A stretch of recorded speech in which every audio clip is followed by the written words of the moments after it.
వినాయక చవితి వేడుకలలో తప్పనిసరిగా నిబంధనలను పాటించాలని గణేష్ మండప నిర్వాహకులకు కూకట్పల్లి ఏసీపీ శ్రీనివాసరావు సూచించారు.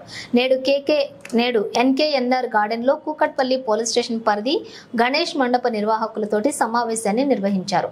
ఈసారి కూడా డీజేకి అనుమతి లేదని తేల్చి చెప్పారు. ప్రతి ఒక్కరూ గణేష్ నిమజ్జనం సమయంలో పాటించవలసిన జాగ్రత్తల గురించి, అలాగే గణేష్ మండప పర్మిషన్ ప్రతి ఒక్కరు కూడా ముందస్తు యాప్ లో పర్మిషన్ తీసుకోవాల్సిందిగా, విద్యుత్ పర్మిషన్ ని కూడా తీసుకోవాల్సిందిగా, ఇటువంటి అవాంఛనీయ సంఘటనలు కూడా అక్కడ జరగకుండా గణేష్ మండపాల నిర్వహణ ప్రతి ఒక్కరు కూడా బాధ్యత వహించాలని తెలిపారు. ప్రశాంతమైన వాతావరణంలో పండుగను జరుపుకోవాలని, ఈ 11 రోజుల పాటు ప్రజలకు పోలీసులు ఎప్పుడూ తోడుగా ఉంటారని ఆయన వెల్లడించారు. ఈ కార్యక్రమంలో కూకట్పల్లి సిఐ ముత్తు, ఎస్ఏలు గణేష్, మండపాల నిర్వాహకులు పాల్గొన్నారు. కాంట్రాక్టర్ ఉంటాడు అక్కడ, అంతే. మిగతా అందరు చేతులు ఎత్తేస్తారు. ఆ లైట్లు కూడా కరెక్ట్ ఆ రోజు అంటే ఆ రోజు వరకే టెండర్ అంటారు, తీసేస్తారు. కాకపోతే మా అందరి తరఫున ఒక రిక్వెస్ట్ ఏంటంటే, 15 రోజులు 18 రోజుల వరకు లైట్లు అన్నా ఇట్లాంటివి పెట్టుకుని ఉంటే ఆ ఒక రోడ్డు మనం ఎప్పుడు ఫ్రీక్వెంట్గా యూజ్ చేస్తాం. ఆ ఒక లైన్కి మరమ్మతులు జరుగుతాం. ఎందుకంటే పోయేటప్పుడు మొత్తం గుంతలు ఉంది. జిహెచ్ఎంసీ సిబ్బంది వారి యొక్క లైన్ మొత్తం లైటింగ్ పెట్టుకోవాలి. మరొక రోడ్డు కూడా కరెక్ట్ చేయాలి సార్. అక్కడ మన జిహెచ్ఎంసీ లైన్లో అంటే మన సాగర్ రోడ్లో ఈ రోడ్లో మనం యూజ్ చేసుకోవచ్చు. ఈ రోడ్డు నుంచి అది 1 way ఇట్లా చేసుకుంటే అది కూడా బెనిఫిట్ అయిపోయింది మనకి.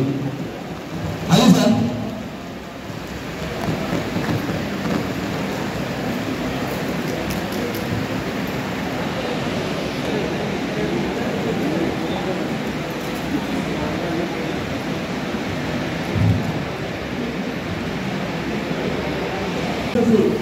సందర్భం లేదు.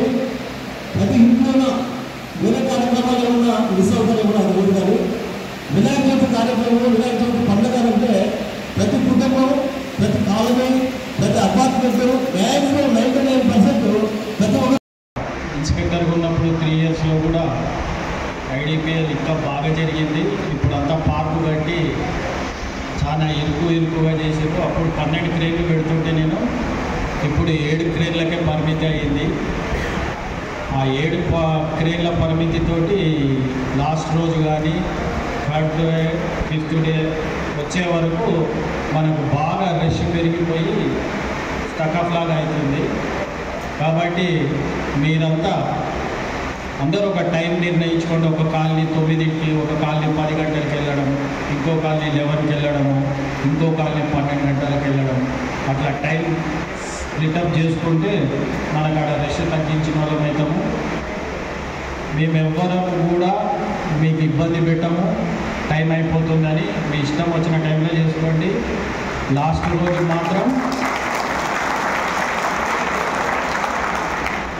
రోజు మాత్రం కొద్దిగా టైం మనకు చాలా ఉంటుంది. కాబట్టి మళ్ళీ మనకు పటంచెరువు నుంచి వస్తాయి, సనత్ నగర్ నుంచి, మళ్ళీ బాలానగర్ నుంచి సిటీకి పోని వాళ్ళంతా మన దిక్కు వస్తారు. కాబట్టి ఈ 7 క్రేన్ల దృష్టి పెట్టుకొని మీరు టైం స్ప్లిటప్ చేసుకోండి.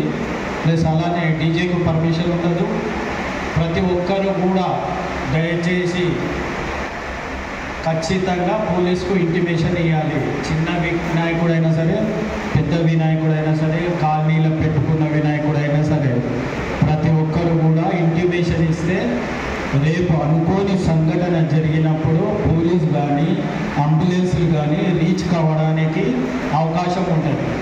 ఆ ఇంటిమేషన్ ఇచ్చినప్పుడు ఏమవుతుందంటే మేము జియో ట్యాగ్ చేస్తాం.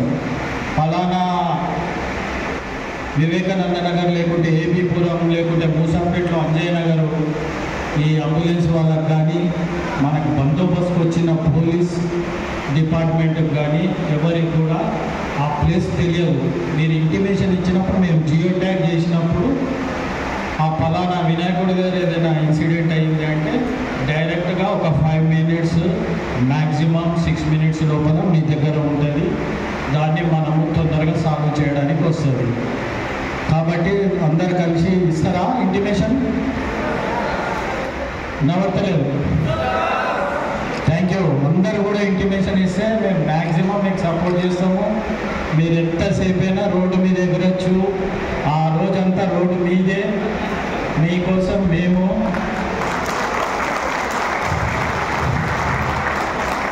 ల్యాండ్ ఆర్డర్కు కానీ ట్రాఫిక్ కానీ ఇబ్బంది కలగజేసి వాళ్ళ మీద ఖచ్చితంగా కేసులు చేస్తాం, షీట్స్ కూడా ఓపెన్ చేస్తాం. ఫ్యూచర్లో వాళ్ళని మళ్ళీ పాల్గొనకుండా చేస్తాం. పీస్ఫుల్గా చేసినంతసేపు మీ వెనక పోలీసు వాళ్ళు ఉంటారు, ఏసీపీ కూడా మీ వెనక అండదండలుగా ఉంటారు. మాది ఒకటే స్లోగన్.